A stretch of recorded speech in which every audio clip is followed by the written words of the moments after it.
Today we pick up in chapter 46 of Isaiah, and right out of the chute, he begins to attack false gods, and that's always good stuff. So we pick up here in verse 1. Bel is bowed down, and Nebo stoops over. Their images are consigned to the beast and the cattle. The things that you carry are burdensome, a load for the weary beasts. And the whole point, of course, is that these idols are just idols. They're just burdensome things, and it's not as if Bel and Nebo can carry anything. Now, a lot of you are familiar with Baal, right? Baal and Asherah are the two gods that Israel sort of goes back to. And, I always say, under stress, you go back to the God you know. And so they may have, dallied with various gods through the years, but they tended to go back to Baal, tended to go back to Asherah. But Nebo is the god of the Babylonians. They have several gods. Marduk is one of them. But Nebo comes on the scene, and we have that recorded in Nabopolassar and Nebuchadnezzar, both of those derivations on the name Nebo. And they sort of hearken to this god Nebo. And so he says, look, these gods wind up, they have to be carried around. And these are just stooped over ridiculous gods. They're of no use at all. And then he goes over, they've stooped over, they bowed down together. They could not rescue the burden, but have themselves gone into captivity. It's a future time where Babylon itself will be conquered. Persians, in fact, will do that. And this is long before any of this has happened. God is sort of laying out the course of history, the direction that this goes. Listen to me, O house of Jacob, and all the remnant of the house of Israel. You have who've been born with me from birth and have carried from the womb. Even your old age I will be the same. Even in your graying years I will bear you. I have done it. I will carry you, and I will bear you and deliver you. So these gods that can't deliver you, these gods that can't bear you up, these gods that can't do anything but themselves be carried around, well, I'm not like them, says the Lord. I'm the one who carried you. I carried you. And I can do anything. And in fact, it doesn't matter how many years pass, I will never change, says the Lord. I mean, these are really exactly what we find all the way through the Bible. God says he's a God who does not change. And so from age to age, he is still the same. Right? Moving on, verse 5. To whom would you liken me and make me equal and compare that we would be alike? And this is one of those things I do think God finds incredibly insulting. The idea that we would compare him with another god. And I think this happened, where people would say, well, Nebo offers this or Baal offers that, and Yahweh is this way, and he's less focused on us, he's more focused on his glory, or any number of criticisms, the way that people think about comparisons. And God says, yeah, compare me with them. Go ahead, let's see what that looks like, right?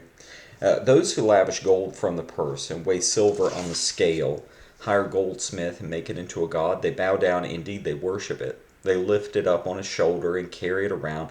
They set it in its place, and it stands there. It does not move from its place, though no one can. One may cry to it, it cannot answer. It cannot deliver him from his distress. And so we're back to this theme of idolatry. And notice the distinctive of idols. Let's say you spend a fortune on an idol. Let's say you really do it upright and get a gold or a silver idol. Well, at the end of the day, that idol just sits there. And you can cry to it all day long. It's never going to answer you. It's just an idol.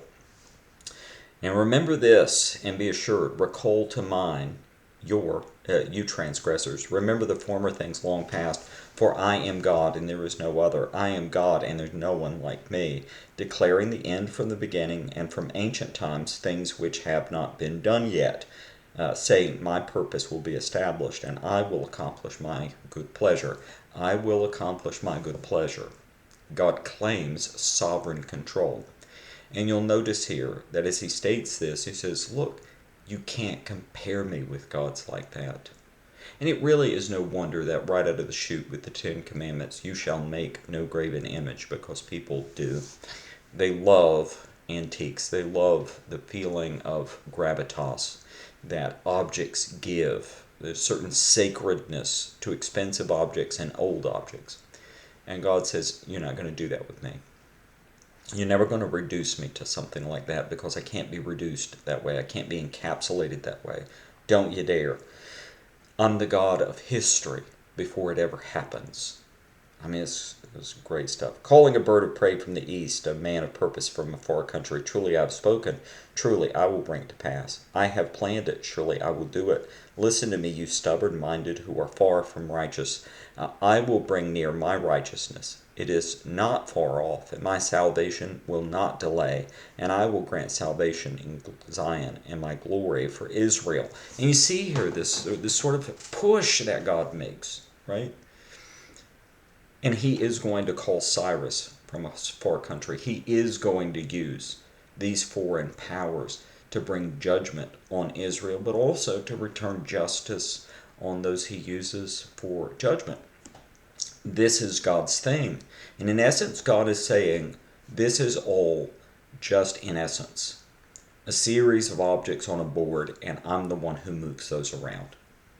Now, like I said before, this treads on people who really are offended by the idea that we live in a predetermined universe. I'm not bothered by that. That doesn't raise one hackle in my mind at all. I don't know to what degree we're involved in the decision-making process of what happens. You know, we have a contingent control of something at best. At worst, you have no control at all, and God's just moving things around for his own will, right? I'm not bothered by it. But it's also based in what I don't know. I just don't know. But here's the deal. I'm never going to give up what I know about God. And what I know about God is what he says right here. He declares the future from the beginning. I'm doing all of this. All of it's for my good pleasure. I'm the one in control here. You aren't. And so I think in a real sense that applies to all of these discussions. Let God be God. Stop wondering how much am I in control of things, and how much is within my power, right? Just stop it. Relax. Trust the Lord. Do what seems right. Do what the Bible declares. Do what your conscience demands. And then don't worry about how all of those decisions get made. Either way, God's the one in charge. And if he's calling out Cyrus a couple of hundred years before Cyrus does anything, and he's in control of every contingent decision between now and when Cyrus arrives on the board to be used of him, what kind of good does it do to ask the question, well, where's my responsibility or whatever? I mean, it's just kind of crazy to me.